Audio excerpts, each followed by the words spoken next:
¿Se produjeron choques y enfrentamientos violentos? Sí, se produjeron en un número limitado de colegios, pero se produjeron. Sí. ¿Hubo agresiones a policías y a guardias civiles? Hubo agresiones a policías y a guardias civiles, hubo un número importante de policías y de guardias civiles que recibieron golpes, recibieron vallas, le cayeron encima, bancos, adoquines, hubo pues, ataques que sufrieron efectivos en un número importante de policía y de guardia civil. ¿Hubo cargas policiales, tal como lo que se conoce es una carga policial? No, lo que conocemos como una carga policial, no digo lo que se diga en un medio de comunicación o cualquier persona de manera coloquial.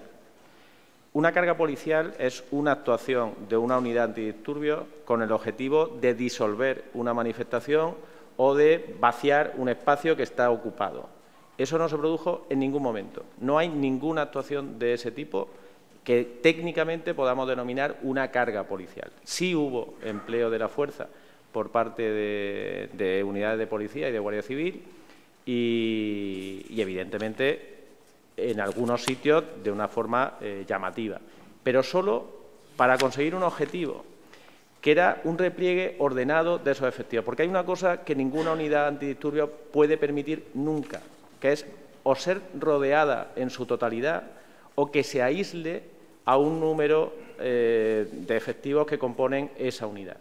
Siempre que eso se vaya a producir, siempre va a haber una reacción, porque técnicamente tienen que hacerlo, porque legalmente están amparados para ello y porque tienen el material necesario para poder hacerlo.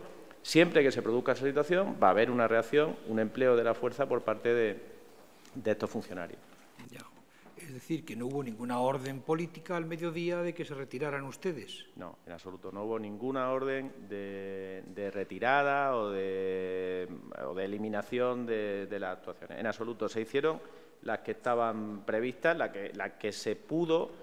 Usted conoció, me ha dicho que conoce el dispositivo que diseñaron y que aplicaron ese día los Mossos de Escuadra.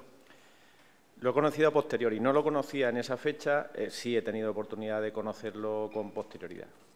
¿Fue idóneo para abordar el cumplimiento de la orden judicial? No.